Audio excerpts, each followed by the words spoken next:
2025년 3월 9일 요한복음 강의 7번째 시간, 요한복음 2장 12절에서 14절까지의 말씀을 함께 읽어보겠습니다. 시작.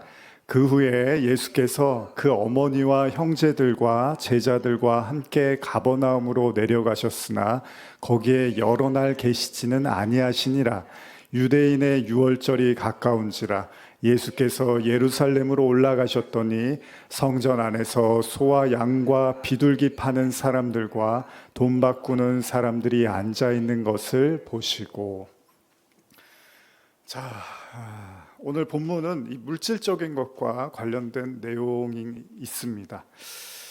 여러분들이 모르시는 본문은 아닙니다. 제가 계시록 강의하면서도 종종 말씀을 나눴던 부분이고 평소에도 제가 중요하게 보고 있는 본문입니다. 우리가 흔히 예수님 생각할 때 예수님 어떤 분으로 생각하십니까? 여러분들이 생각하는 예수님 굉장히 이렇게 점잖고 목소리 말씀들 이렇게 천천히 상냥하게 하실 것 같고 그렇잖아요. 그래서 우리가 예수님처럼 살아야 된다라고 말할 때 예수님의 이미지를 굉장히 착한 사람, 또 선비 같은 사람, 상냥한 사람 그렇게 생각을 할 수 있습니다. 고린도전서 13장 우리 잘 아시는 그 말씀을 보면 사랑에 대한 설명을 하잖아요, 바울이. 그러면서 뭐래요? 절대 성내지 말고 또 항상 뭔가 조근조근 이렇게 잘 설명해 줄 것 같은 그 고린도 13장의 모습을 우리가 떠올릴 수 있는데, 그래서 아예 예수님이 어떤 거친 모습이나 뭔가 이렇게 좀 거친 말을 절대 하실 분이 아닌 걸로 어렴풋이 우리가 생각을 하는데, 실제로 성경을 보면 또 그렇지는 않습니다. 예수님이 때때로 굉장히 거치셨고요. 또 율법주의자들 상대하실 때는 면박도 많이 주셨고 아주 그 적나라하고 날카로운 말씀도 많이 하셨습니다. 그러니까 결코 그게 점잖거나 잠잠하고 조용하신 분은 아니었습니다. 필요하면요, 뭔가 돌을 맞더라도 할 말은 하시던 그런 분위기도 했습니다. 제가 왜 이런 말씀을 드리냐 하면 오늘의 본문이 사실은 이 예수님의 모습에서 좀 당황스러운, 우리가 생각했던 예수님과는 좀 다른 모습을 보여주는 장면이기 때문입니다. 지금 읽으신 본문처럼 6월절이 가까워지자 예수님은 예루살렘에 가셨습니다. 근데 거기서 기가 막힌 장면을 목격을 하십니다. 그게 뭐였죠? 지금 읽으신 본문처럼 사람들이 이제 6월절 제사를 드리기 위해서, 절기를 지키기 위해서 예루살렘을 찾았는데, 거기 성전 앞에서 유대인들이요, 소와 양과 비둘기 파는 사람들, 그 사람들에게 이제 그 재물을 사는 모습을 예수님이 보시게 된 거예요. 근데 그럴 수밖에 없었던 이유 중에 하나가, 이제 먼 곳에서 오는 사람들은 이제 제사를 드리기 위해서 한참 걸어와야 되잖아요. 그런데 성전에서 제물을 드리기 위해서는 데리고 오다, 그 제물과 같이 이렇게 소와 양과 비둘기를 데리고 오다 보면 좀 다칠 수도 있고 또 뭔가 이렇게 상할 수도 있고 해를 입을 수 있으니까 좀 더 이렇게 건강하고 좋은 제물을 드리려고 이제 성전 앞에서 제물을 사고 파는 일들이 일어났던 거예요. 그리고 그 제물을 또 팔기 위해서는 돈을 바꾸는 사람이 있어야 되잖아요. 그래서 요즘 이제 그 현금들 잘 안 쓰시잖아요. 그래서 슈퍼 같은 데 가면은 현금 내면은 이렇게 물건 살 때 이렇게 좋아하는 분들도 있지만 좀 불편해하는 분들도 있죠. 그래서 잔돈 없으면은 그냥 차라리 카드로 하시라고 그러는 경우도 있죠. 마찬가지로 이때 재물을 사기 위해서 또 환전을 해야 되는 사람들이 있어야 되니까 돈을 바꾸는 사람들도 있었던 거예요. 예수님이 이제 그 모습을 보신 겁니다. 근데 어떻게 생각해 보면 그럴 수가 있어요. 이 성전의 모습에서 조금 마음에 걸리기는 하지만 성전에서 장사를 하지, 돈을 바꾸지, 이런 모습을 우리가 좀 의아해할 수도 있지만, 한편으로는 또 재물을 사서 제사를 드리겠다고 하는데 그거를 꼭 나쁘게 봐야 되나, 그런 거죠. 그 시장통 같은 모습을 예수님이 이렇게 보시게 된 거예요. 너무 북적북적했겠죠. 시끌시끌했겠죠. 그러면서 또 뭐가 있죠?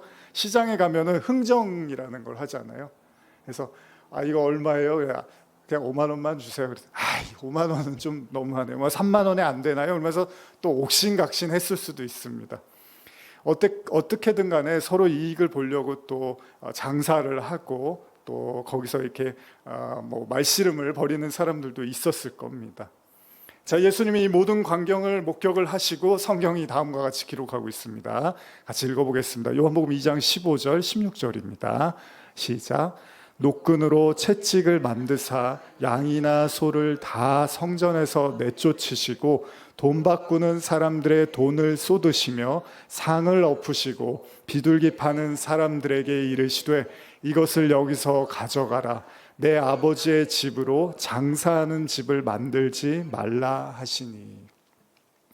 이런 광경을 목격하신 예수님은 이제 갑자기 돌변합니다. 그 태도를 바꾸십니다. 그야말로 유대인들이 이제 깜짝 놀랄 만한 행동을 하신 거예요. 근데 가만히 생각해 보면 예수님이 왜 이렇게까지 행동을 하셨을까? 이제 오늘 이게 우리가 중요하게 보는 거잖아요. 예수님 입장에서는 이게 도저히 용납이 안 되시는 거예요. 어떻게 이런 일들을 성전에서 행할 수 있을까라는 예수님의 아주 그 답답한 마음이 그대로 보여지는 장면입니다. 예수님이 갑자기요 채찍으로요 양과 소를 다 내쫓으시고 돈 바꾸는 자들의 상을 엎어버리십니다. 그리고 비둘기 파는 자에게도 다 가져가라고 하십니다. 그리고 뭐라고 말씀하십니까? 내 아버지의 집으로 장사하는 집을 만들지 말라는 거예요. 내 아버지의 집으로 장사하는 집을 만들지 말라. 그러니까 이 정도까지 예수님이 행동을 하신 걸 보면 예수님이 굉장히 이거는 도저히 참을 수가 없는 거라고 생각을 하신 것 같아요. 제가 예전에 이 구절을 보고 진지하게 보고 제가 웬만해서는 교회에서는 돈이 오고 가는 거에 대해서 그렇게 좋아하는 편은 아닙니다. 물론 이제 헌금을 하시고 이런 부분들은 이제 뭐 저희가 신앙의 일부니까 하시는데 그렇지만 저희는 헌금함도 따로 돌리지 않는 이유가 사실 그런 부분도 있습니다. 나는 헌금을 별로 오늘 안 하고 싶었는데 헌금함이 돌아가면 또 안 하고 싶어도 하기도 어렸을 때 돈이 저는 이제 학교 다니고 뭐 할 때 이제 돈이 없으면 가끔은 이제 용돈 없고 이러면 교회도 걸어서 가고 그랬거든요. 몇 정거장. 그러니까 헌금 시간만 되면 좀 불안한 거예요. 이게 꼭 바구니가 돌아가잖아요. 그러니까 뭐라도 넣긴 넣어야 되는데 가만히 있으면 또 애들이 다 보니까 자존심도 상하고 창피하니까 그때 이제 회수권을 많이 집어넣거든요. 그 회수권 아꼈다가 이제 넣고 걸어가고 그랬는데 지금도 저는 그런 생각을 해요. 물론 뭐 교회 오시는 분들이 그런 뭐 작은 뭐 적든 크든 간에 헌금할 마음을 이제 대부분 가지고 계시고 뭐 없으면 할 수 없는 거고요. 그거는 자유라고 저는 생각을 합니다. 그런데 어쨌든 교회가 어떤 그런 것들을 전 강요하고 뭐 그런 것들이 저는 좋다고 생각하지는 않습니다. 바울의 말처럼 이렇게 자원하는 마음으로 하나님께 예물 드리는 게 저는 맞다고 생각을 합니다. 어쨌든 예수님이요 그렇게 돈이 오고 가고 장사라는 걸 보면서 너무 화가 나셨다는 거예요. 그러니까 여러분들도 사실 이 본문 보시면 그냥 그랬나 보다라고 생각하지만 진지하게 생각해 보세요. 왜 이렇게까지 화를 내셨을까? 그래서 우리가 신앙생활 하면서 물론 남을 돕기도 하고 뭐 후원도 하고 또 성도들 안에서도 서로 돕고 하는 게 맞습니다. 그러나 이 장사가 목적이 되는 어떤 이익을 수단으로 하는 그런 거래가 교회 안에서 일어나는 것들이 그렇게 바람직하지는 않다는 거예요. 여러분 먼 곳에 사는 사람을 위해서 소나 양이나 비둘기를 좀 팔면 어떻습니까? 재물을 드려야 되는데 너무 데리고 오기 힘드니까 그렇게 할 수도 있는 거 아닙니까?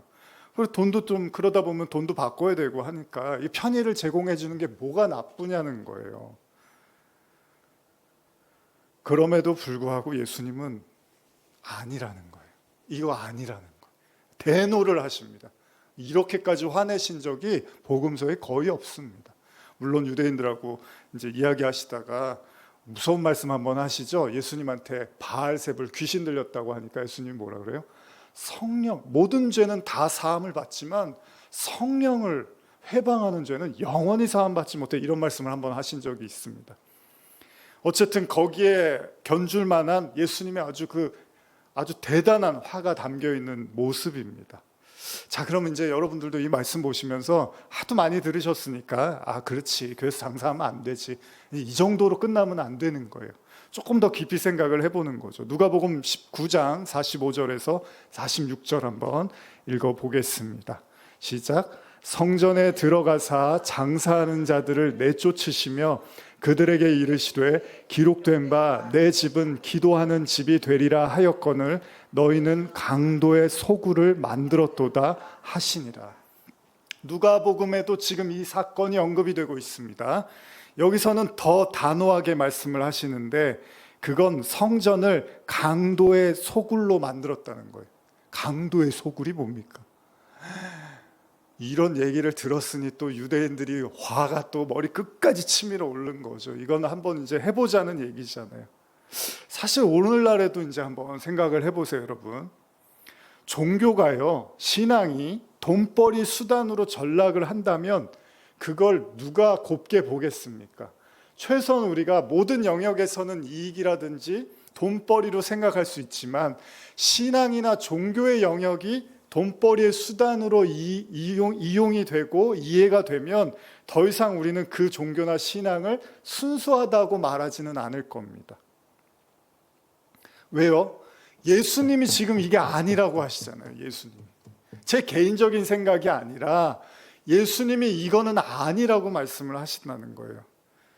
혹시 여러분 16세기에요. 그 종교개혁 우리가 잘 아는 거기서 면죄부 아시죠? 면죄부. 당시에 교황 레오 10세가요. 성 베드로 성당을 짓기 위해서 면죄부라는 걸 팔기 시작을 했습니다. 이때 사제들이 뭐라고 말을 하냐 하면 누구든지 회개를 하고 기부금을 내면 죄를 용서받고 여러분 돈이 헌금함에 짤랑하고 들어가는 순간 여러분은 지옥의 불길에서 살아나오게 되고 연옥에 있는 여러분의 가족 친지도 다 천국으로 갈 수 있다라고 설교를 했습니다. 자, 여러분들은 어떻게 생각되십니까? 성전에서 제사를 위해서 제물을 팔고 환전을 해주던 일은 어쩌면 귀여워 보입니다. 지금 이 종교개혁의 시초가 됐던 이 면죄부, 이 건물을 짓기 위해서 헌금을 많이 하면 나도 구원받고 가족들도 구원받는다는 거예요. 여기에 사람들이 격분해서 종교개혁을 또 일으키게 되는 계기가 됐던 거죠. 여러분 생각하기 나름입니다. 아니, 성전을 짓는데 헌금을 좀 하라고 하고 그 헌금을 통해서 하나님이 축복해 주겠다고 하는 게 뭐가 잘못됐는가 이런 생각할 수 있잖아요. 근데 그게 종교개혁의 시초가 됐어요. 여러분들이 지금 보고 계시는 기독교는 어떠십니까? 솔직히 여러분들 마음속에 이 교회가 기독교가 장사하는 집으로 보입니까? 기도하는 집으로 보이십니까? 여론조사를 한번 해볼까요? 여러분들 솔직한 마음은 아마 제가 보기에는 기도하는 집이죠 라고 하시는 분도 계시겠지만 솔직히 장사치 아닙니까? 다 장사하는 거 아닙니까? 라는 마음도 절대 적지 않으실 겁니다. 장사가 뭡니까? 장사의 가장 중요한 핵심은 뭐죠? 이익을 남겨야 되는 겁니다. 이윤을 남기는 거예요. 그럼 여러분 신앙과 교회는 장사하는 집이 아니니까 이익과는 무관해야 된다는 얘기잖아요. 요새 신학교에 신학생들이 없습니다. 그리고 왜 그렇죠? 먹고 살기가 너무 힘들어서. 제가 2005년에 교육전도사 하고 교회 사임하면서 2006년부터 집에서 부흥교회라고 개척을 하고 시작을 하면서 제가 가졌던 마음이 뭐냐면 내 개인적인 생활과 이 교회를 연관지어서 생각하지 말자는 거였습니다. 교회를 하려면 돈이 있어야 된다. 교회를 하려면 어느 정도 재정을 가지고 있어야 된다. 맞는 말이지만 그게 교회를 결정짓는 거라고 생각하지는 않습니다. 여러분 예배 드리는데 왜 꼭 돈이 필요합니까? 여기 우리가 모이기 어려우면 이제 모일 수 있는 장소를 찾아서 예배를 드리면 되는 거죠. 그거는 의지의 문제일 수도 있습니다. 돈의 문제가 아닐 수도 있어요. 어쨌든 간에 교회는 이익을 보는 곳이 아니라는 거예요. 그렇다고 제가 사례를 안 받고 여러분들의 헌금이나 이런 것들이 무의미한 게 아니잖아요. 저도 사례도 받고 여러분들이 또 이렇게 헌금해 주신 걸로 교회도 운영이 되고 선교사님이나 주변을 또 후원도 해주고 많은 일들을 하지만 그게 교회의 주된 목적은 아니라는 거잖아요. 교회가 이익을 남기지 않으면 교회를 할 필요가 없다고 생각하는 건 아니라는 겁니다. 예수님이 지금 장사 자체를 문제 삼는 게 아닙니다. 장사가 나쁘다는 얘기가 아니라 성전 안에서 장사하지 말라는 거예요. 그래서 예수님이요, 그냥 하지 말라고 얘기하신 정도가 아니라 그들을 다 내쫓아 버리셨습니다. 다시 말하면 예수님은 이윤을 목적으로 성전에 나오는 자들을 그대로 용납하지는 않겠다는 거예요. 이 말이 애매합니다, 여러분. 오늘날 우리 교회, 한국 교회의 가장 큰 문제 중에 하나가 기복주의라는 말을 합니다. 뭐 여기에 대해서도 뭐 기복이 뭐가 나쁩니까? 또 이렇게 생각하시는 분들도 있어요. 그렇죠. 다 복 받으려고 나오신 거예요. 구원도 복이잖아요. 그런데 교회에 와서 장사를 하거나 매매를 하지는 않다 하더라도요, 사실 우리 대부분도요, 하나님을 내가 믿고 이익을 보려고 믿는 거잖아요. 뭐 좀 잘 되려고 믿는 거잖아요. 자식도 잘 되고 나도 잘 되고 건강도 하고 사업도 좀 잘 풀리고 이런 것들이 우리가 신앙생활을 하는 이유잖아요. 그럼 그게 기복이지 뭐예요. 사업이 잘 되거나 자녀들이 잘 되거나 직장 안에서 더 좋은 안정된 위치를 얻을 수 있거나 먹고 사는 일에 지장이 없거나 고정적인 수입이 끊어지지 않거나 지금 살고 있는 집보다 더 좋은 집으로 이사 가고 싶고, 그런 모든 것들을 주님이 도와주기를 원하시는 마음이 있단 말이죠.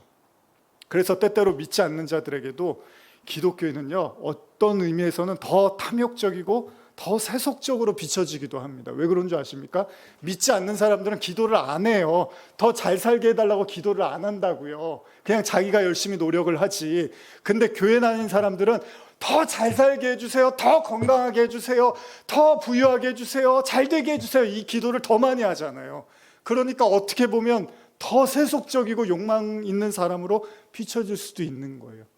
안 믿는 사람들은 그냥 뭐 되는 대로 살아야지. 물론 뭐 무당도 찾아가고 그러기도 하지만 어쨌든 간에 하나님 믿는 사람들은 매일 뭔가 하나님이 더 잘 되게 해주기를 바라는 마음이 있단 말이죠. 만약 이런 이유로 생각해 본다면요, 성전 안에서 이익을 보기 위해서 신앙생활을 하는 사람들이나 성전 안에서 생계를 꾸려나가기 위해서 제사, 재물을 파는 사람들과 무슨 차이가 있을까요? 앞서 나눈 면죄부에 관한 이야기도 가만히 생각해 보면요, 여러분, 면죄부를 파는 사람도 문제였지만요, 또 문제가 뭐죠? 그걸 왜 사냐는 거예요. 면죄부를 안 사면 되잖아요. 이게 이상하고 잘못됐으면 안 사면 되는데 또 산단 말이에요. 왜? 그걸 사면 뭔가 구원이 될 거라고 믿으니까 그런 거 아니에요. 그러니까 파는 사람도 문제지만 사는 사람도 문제인 거잖아요. 같이 다 문제가 있는 거잖아요. 근데 그럴 수 있는 게요, 당시에 그랬던 이유 중에 하나는요, 성경을 보는 게 허락이 안 됐습니다. 일반 사람들한테 당시에는 쉽지 않았어요. 그러니까 성경은 사제들만 봤어요. 그러니까 사제들만 말씀을 전한단 말이에요. 그러니까 사제들이 하는 말을 다 믿을 수밖에 없는 거예요. 성도들은 모르는 거예요. 그냥 사제들이 그렇게 말하면 그게 맞는 거구나 생각을 한 거예요. 종교개혁을 일으키고 그제서야 이제 성경을 보게 된 거잖아요. 성도들이 눈을 뜨게 된 거잖아요. 여러분, 성경 많이 보세요. 성경을 많이 보시고 깊이 보셔서 목사님이 그랬대 그러면 우르륵 다 거기에 쫓아가지 마세요. 그게 진짜 하나님이 하신 말씀인지 아닌지를 잘 여러분들이 깊이 상고하고 생각해서 여러분들이 정말 자발적으로 움직여야지. 우리 목사님이 그랬어, 우리 목사 다 틀려요. 다 목사님마다 다 틀려요. 얘기가 10명 앉혀놓으면 10명이 다 다를 수도 있어요. 그럼 어떻게 할 거예요? 우리 목사님이에요. 그러면 우리 목사님. 예수님의 말씀이 중요하죠. 하나님 말씀이 중요하죠. 그러니까 저한테도 마찬가지야. 우리 목사님, 저는 그런 거 그렇게 기뻐하지 않아요. 물론 저를 사랑해 주십시오. 그런데 제가 원하는 건 여러분들 진짜 말씀 속에 깊이 들어가서 이게 진리구나, 목사님 이게 진리 맞네요, 이렇게 나누는 게 중요하지, 목사님이 얘기했으니까 다 맞죠, 뭐 그거 제가 원하는 거 아닙니다. 예수님의 말씀이 중요한 거죠. 예전에 가끔 그런 생각을 했거든요. 제가 말씀 깊이 이제 느끼면서 어떤 생각까지 드냐면, 예수님이 하신 말씀이 중요한 거잖아요. 그러니까 바울 서신도 있지만 한동안은 그 바울이 한 얘기보다 그래도 예수님이 한 얘기가 훨씬 중요하지, 그러면서 그런 생각을 한 적도 있었는데, 예수님의 말씀이 중요한 거죠. 뭐 그렇다고 바울이 뭐 안 중요하다 그건 아닙니다. 나중에 이제 제가 다시 이렇게 다 생각을 했지만 그만큼 예수님이 하신 말씀을 우리가 믿는 거잖아요. 한번 진지하게 오늘날의 교회, 기독교, 우리 교회 다 여러분들 신앙, 한국 교회 신앙 여러 가지 우리 생각해 볼 필요가 있는 겁니다. 자, 사도행전 8장 9절에서 13절 보시면 재밌는 얘기가 하나 등장을 합니다. 같이 한번 읽어보겠습니다. 8장 9절에서 13절입니다. 시작. 그 성에 시몬이라 하는 사람이 전부터 있어 마술을 행하여 사마리아 백성을 놀라게 하며 자칭 큰 자라 하니 낮은 사람부터 높은 사람까지 다 따르며 이르되 이 사람은 크다 일컫는 하나님의 능력이라 하더라. 오랫동안 그 마술에 놀랐으므로 그들이 따르더니 빌립이 하나님 나라와 및 예수 그리스도의 이름에 관하여 전도함을 그들이 믿고 남녀가 다 세례를 받으니 시몬도 믿고 세례를 받은 후에 전심으로 빌립을 따라다니며 그 나타나는 표적과 큰 능력을 보고 놀라니라. 사도행전에 시몬이라는 마술사가 등장을 합니다. 그가 마술사였음에도 불구하고요, 이제 빌립을 통해서 전도가 되어졌어요.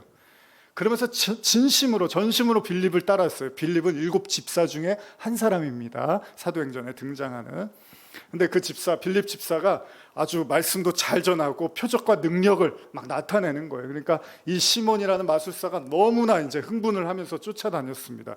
그런데 성경이 다음과 같은 이야기를 하고 있습니다. 8장 18절에서 24절, 좀 긴데요. 한 절씩 교독하겠습니다.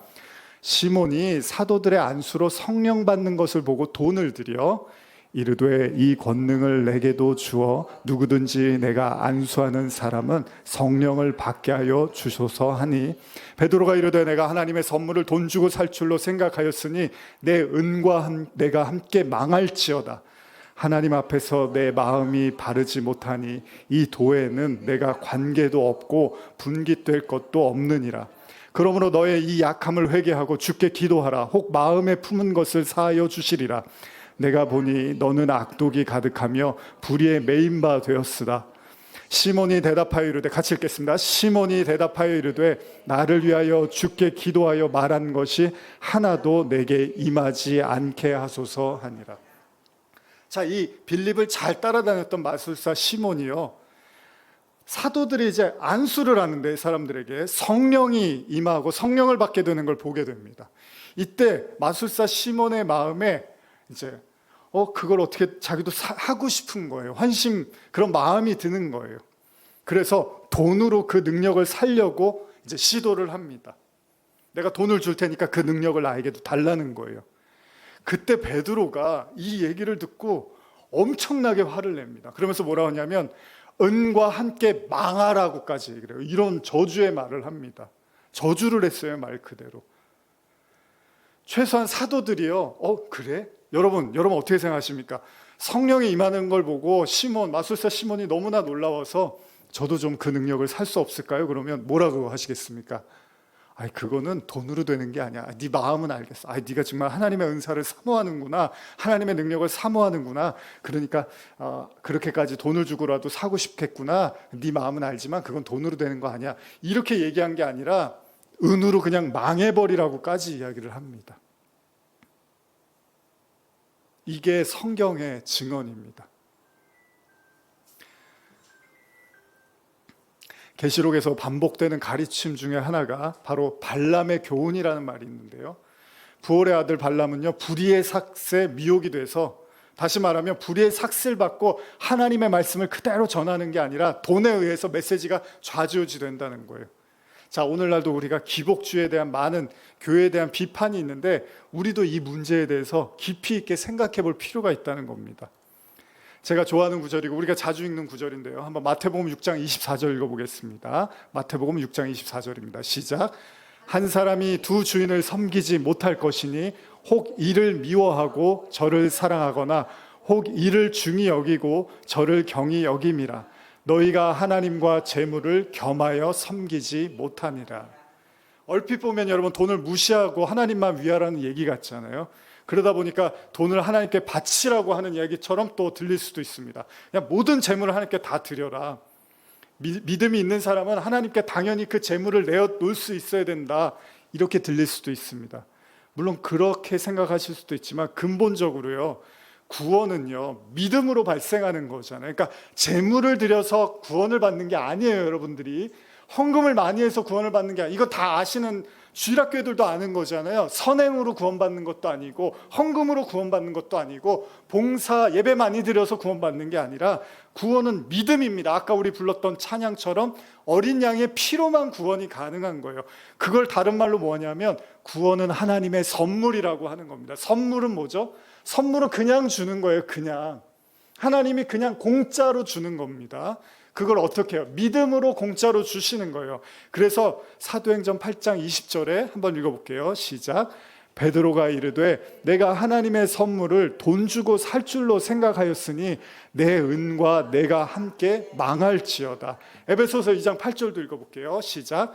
너희는 그 은혜에 의하여 믿음으로 말미암아 구원을 받았으니 이것은 너희에게서 난 것이 아니요 하나님의 선물이라. 성경에서 구원을 선물이라고 한 건 뭐죠?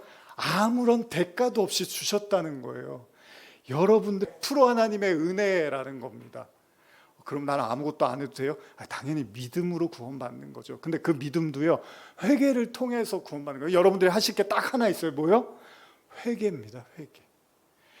회개함으로, 그리스도를 믿고 회개함으로 구원을 받게 됩니다. 그 회개라도 했잖아요. 그렇게 얘기하시면 이제 할 얘기가 없고, 제가 회개를 통해서 100% 하나님의 은혜로만 구원을 받는 거예요. 그래서 구원을 다른 말로 하면 뭐라고 하냐면 공짜라고 하는 겁니다. 여러분들 공짜로 구원받는 거예요. 제가 헌금도 했고 교회에서 얼마나 봉사도 많이 했는데 그거는요, 목사님이 시켜서, 사회가 시켜서, 교회가 시켜서 한 게 아니라 여러분들이 구원에 감사하고 하나님의 은혜에 감사해서 드리는 게 돼야 되는 게 맞는 거죠, 원래는. 물론 근데 하루아침에 되지 않으니까 그런 과정을 통해서 우리가 배워가는 거지만 궁극적으로는 구원은 공짜로 주시는 거예요. 동의하십니까, 여러분? 구원은 공짜라는 거? 동의 안 되십니까? 황 목사, 내가 한 게 많은데 교회에 내가 한 게 많은데 이런 생각이 드십니까? 아니면 공짜 맞죠? 한번 확인해 볼까요? 계시록 21장 6절에서 16절, 21장 6절 읽어보겠습니다. 시작.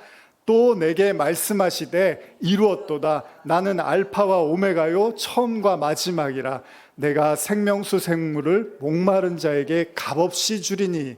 분명히 값없이라고 하고 있습니다, 성경요. 자, 22장 17절도요. 시작. 성령과 신부가 말씀하시기를 오라 하시는도다. 듣는 자도 오라 할 것이요 목마른 자도 올 것이니 또 원하는 자에게 값없이 생명수를 받으라 하시라. 분명히 공짜라고 했어요. 자, 이사야 55장 1절도 한번 읽어보겠습니다. 시작. 오라 너희 목마른 자들아 물로 나와. 돈 없는 자도 오라. 너희는 와서 사 먹되 돈 없이 값없이 와서 포도주와 젖을 사라. 돈 없이 와서 사라고 했죠. 말씀을 이렇게 해놓고 그 현실은 그게 아니죠 이러면은 그게 아니잖아요. 말씀에서 분명히 값없이 돈 없이라고 말을 하고 있어요. 현대어로 읽어드릴게요. 55장 1절요. 너희 목마른 자들아 모두 이곳에 물로 나오너라. 돈이 없는 사람들도 모두 오너라. 너희는 사서 먹되 돈 없이 와서 사라. 너희는 쉬고 전혀 값을 내지 말고 포도주와 젖을 사라. 아마 이 말씀을 나누면 이제 그러면은 황 목사 현실적으로 그럼 월세는 어떻게 할 거고 교회 월세는 어떻게 할 거고 사례비도 받아야 되지 않겠소? 그럼 어쨌든 우리가 헌금도 해야 되고 교회도 돌아가야 되는데 이런 생각을 하실 거 아니에요. 물론 다 맞는 말씀입니다. 다 필요해요. 그렇다고 구원이 공짜가 아니란 얘기는 아닙니다. 이 세상을 살고 이 세상에서 교회로 성도로 사는데 돈이 필요한 건 맞지만 그렇다고 해서 구원이 공짜가 아니란 얘기는 아니라는 거죠. 구원은 공짜라는 겁니다. 공짜가 아니면 은혜가 아니라는 거예요. 공짜가 아니면 선물이 아닙니다.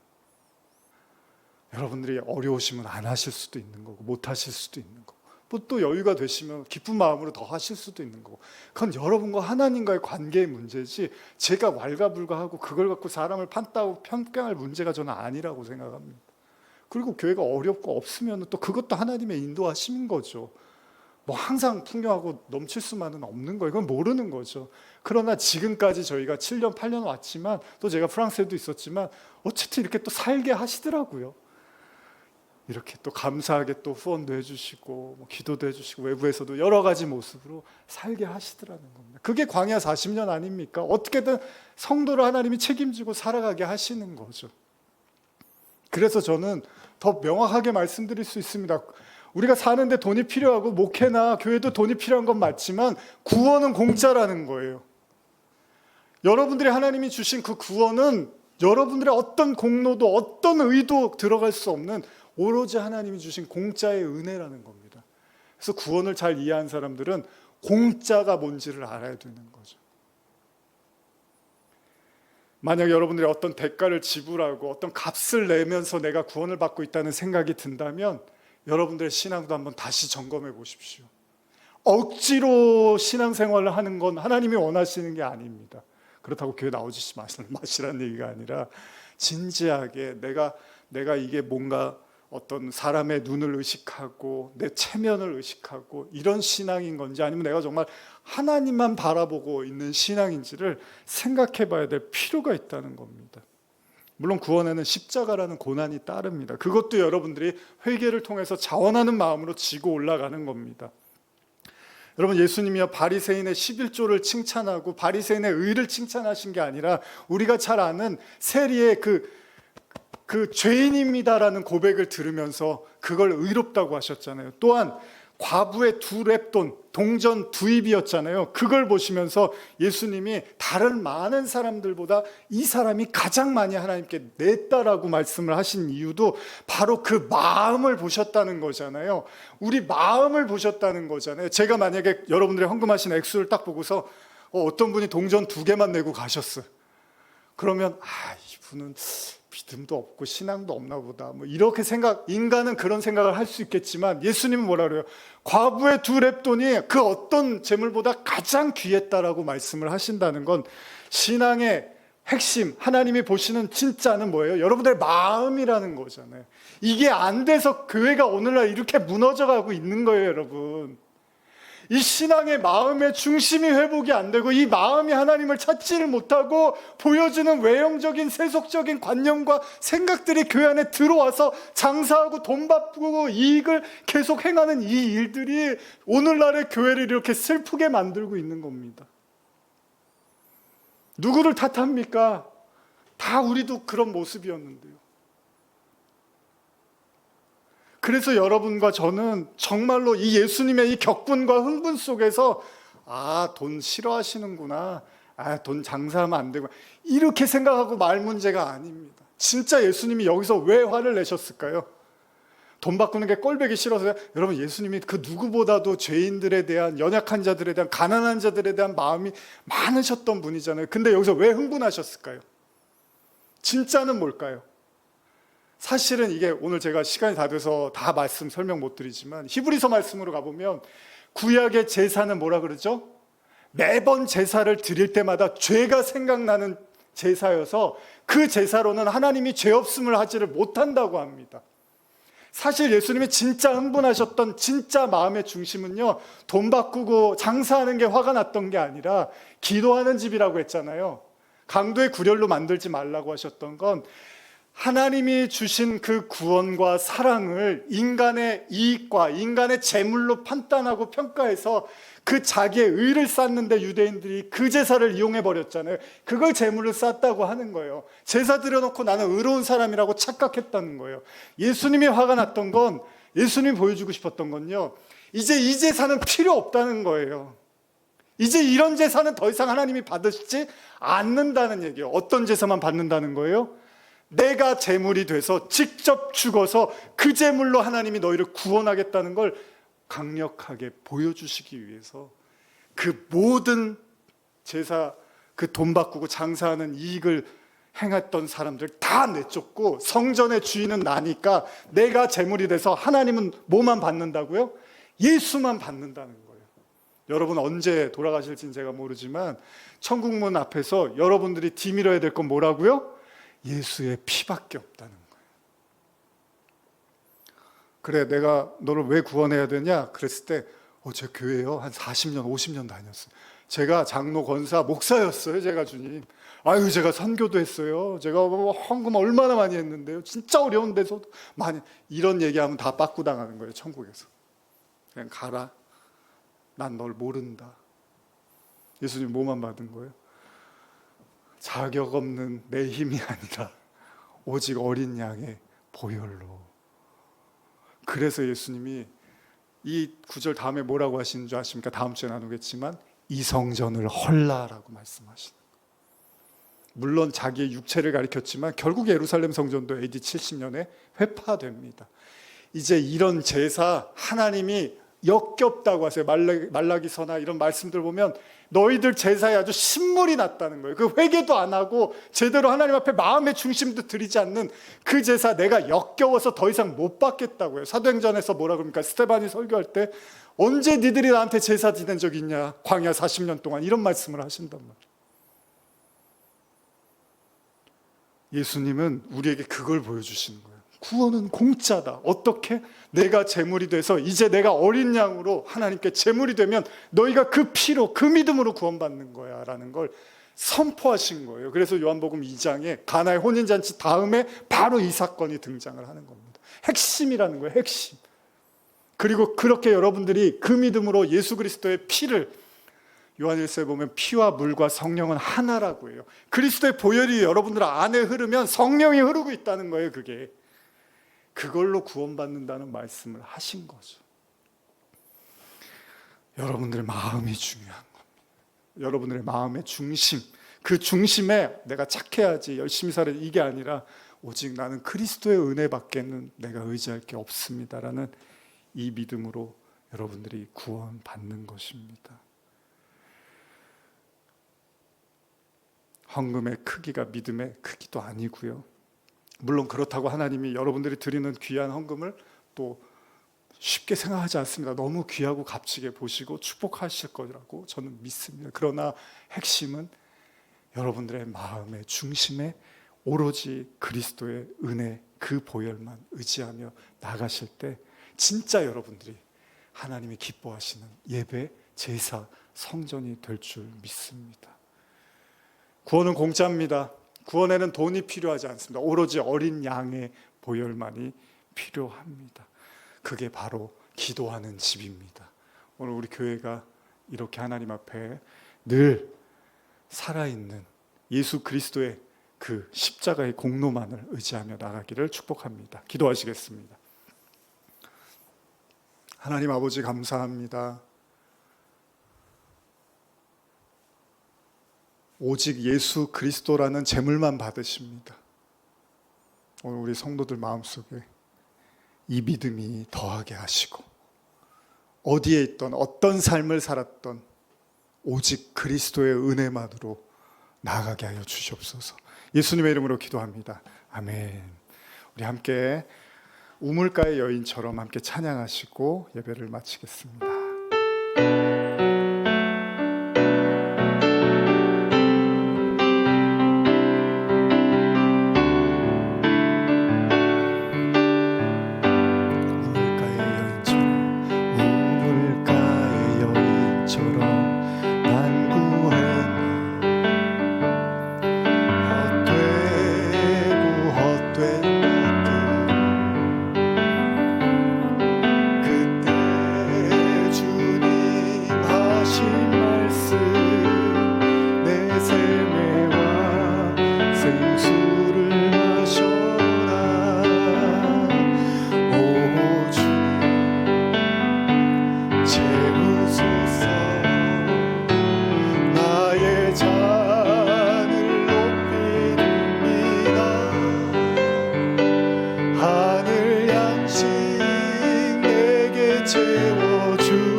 많고 많은 사람들이 찾아서 헛되고 헛된 것들을 주 안에 감추인 고백 세상 것과 난 비길 수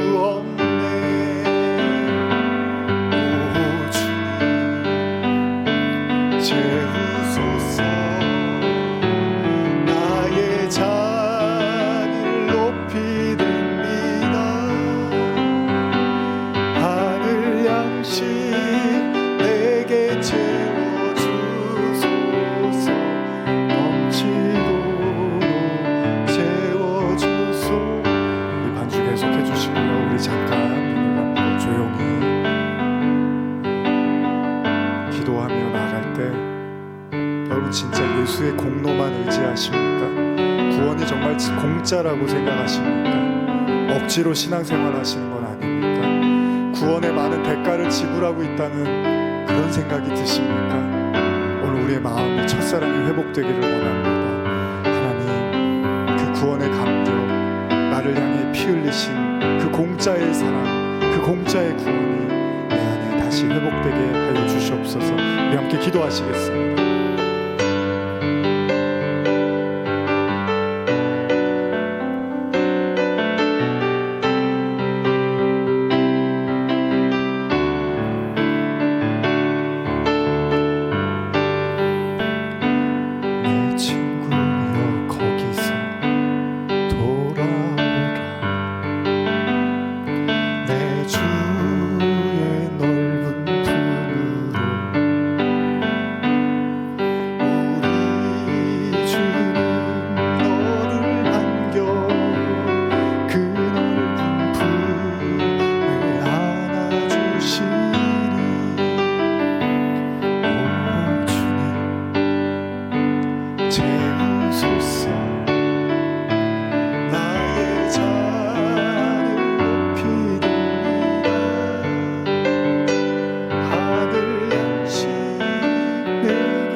같이 불러보겠습니다.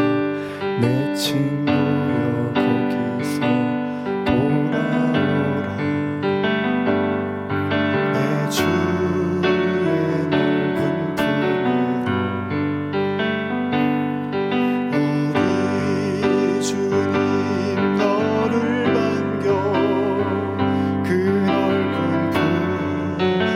반겨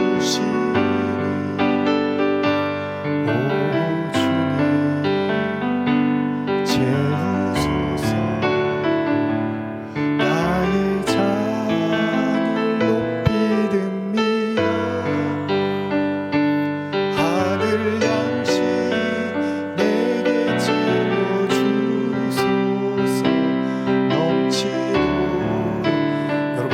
중심에 손을 얹고 진심으로 오 주님, 오 주님.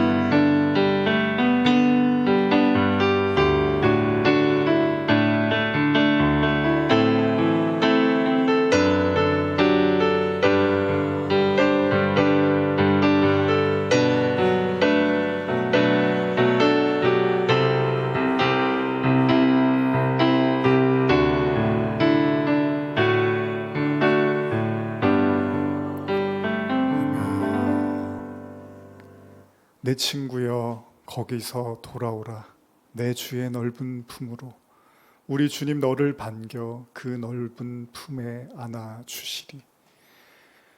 어느 때부터인가 신앙이 짐이 되고 억지가 되고 노역이 되고 고역이 되고 만약 그랬다면 다시 한번 공짜로 베푸시는, 신앙은 장사하는, 교회는, 성전은 장사하는 곳이 아니라 기도하는 집이라고 말씀하신 것처럼 오로지 하나님과 나와의 그 친밀한 교제와 사랑, 그 구원의 감격의 기쁨이 다시 회복되게 하여 주시옵소서. 오늘날 한국 교회를 바라보며 우리가 또 가슴 아파하고 있습니다. 정말 하나님 앞에 다시 서게 하여 주시옵소서. 지금 우리 주 예수 그리스도의 은혜와 하나님 아버지의 사랑과 성령의 교통하심이 아버지의 집을 강도의 구렬로 만들지 말고 아버지와 기도하는 집으로 만들라고 말씀하신 주님의 그 말씀에 아멘으로 화답하며 다시 우리의 마음이 주님의 마음과 합하여지기를 사모하는 마음으로 고개 숙인 모든 성도들 머리 위에 지금부터 영원히 함께 있을지어다. 아멘.